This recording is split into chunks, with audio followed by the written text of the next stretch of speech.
and welcome to the Aspiring Actor's Guide to New York. It's the Aspiring Actor's Guide to New York. Yeah.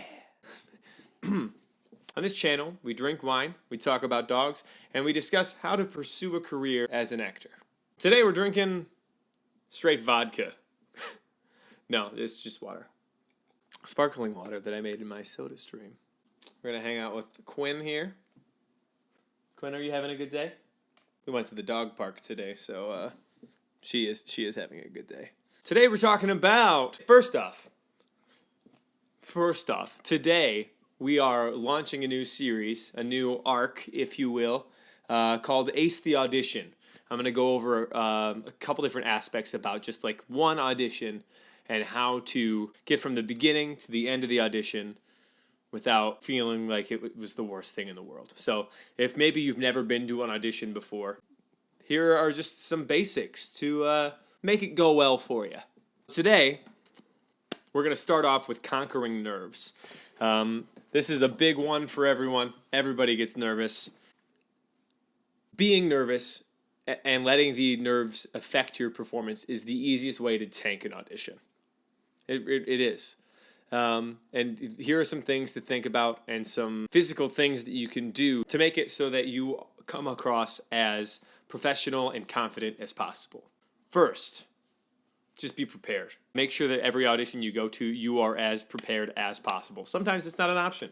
Sometimes you're going into an initial call and they want you to read sides and they're not providing the sides in advance. So you get to the audition and that day you have to try to memorize as much as you can before you go into the room. But that day, maybe turn off all of your social media. I'll take a picture of the sides if they're posted on the wall, and I'll read through them over and over and over again.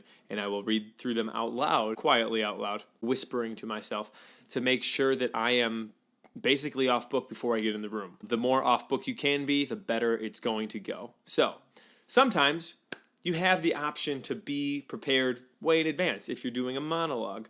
If they gave you the sides ahead of time and you're able to memorize them as best you can. In that case, you don't really have an excuse. Be prepared.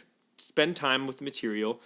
Try to be off book for the sides. Memorize the songs that you're singing. If you are going to an initial appointment and you're choosing the song, if you're not memorized, it's not good. Don't do that. Don't use that song if you're not memorized. Know your song super well. That means don't choose the song you're going to do the night before. You know the audition's coming up. Sing something from out of your book if you can. If you have anything that fits the show, sing something from out of your book. If you are choosing a song specifically for an audition and you have a couple weeks in advance to prepare, I recommend getting a couple of your friends together and performing the song for your friends. Also, make sure that you've heard an accompanist play through it a couple times. That might mean hiring somebody to do it, or buying one of your friends who plays piano a beer or some pizza so they come over and play through your piece and give you some time to learn it and be good with it. Have your cuts really clearly marked.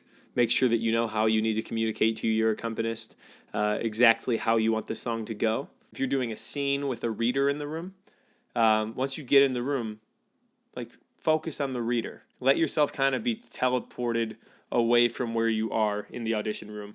Imagine yourself in that scene and really listen to what the reader is telling you. Pay attention to what their character is going through and respond accordingly. Let it be an actual scene. Don't let it feel like an audition. Let it feel like scene work. Let yourself be teleported back to your favorite acting class and you're working with somebody that you know. You can also visualize the audition from start to finish before you go in the room. Just imagine yourself doing really well. And then you'll be confident that you know that you can do very well because you've done it already. Silly. Also, there are really focused breathing exercises you can be doing right before you go. I really like to just count to 10 while breathing. There's a breathe app on my Apple Watch that you can just do focused breathing for a minute. And it'll remind you to do it, or you can just do it whenever you want to. And as soon as I get online for something, oftentimes I will do a little focused breathing and just visualize myself going into the room and doing very well. And sometimes that works, and sometimes it doesn't. Sometimes even if you have no nerves whatsoever about an audition, you're still going to tank, and that's okay. If you have a bad audition, brush it off. Everyone has a bad audition from time to time, and There's no reason to quit the biz, so to speak. Remind yourself that the people behind the table are not there to judge you. They are there to judge your performance in that moment, but they literally want you to do well as much as you do, if not more so than you do. Because if you do really well in that audition, and they're like, don't even need to call them back, they're perfect. That makes their job so much easier. Don't get too ahead of yourself. Let the audition live in that moment. Have fun in the room and let yourself be there. Don't think about like, if I book this, I can quit my job. My dreams will have been actualized. Don't let yourself worry about that. If you like this video, write in the comments below. Let me know. Or if you don't like this video, let me know what I could be doing better. Here are some other videos you might like. Check them out. If you like this channel, subscribe. I'll be releasing a new video every Theater Thursday at 3. Tune in next week when we discuss choosing the right song for the right audition. Thanks for coming out. Chase your dreams. And cheers.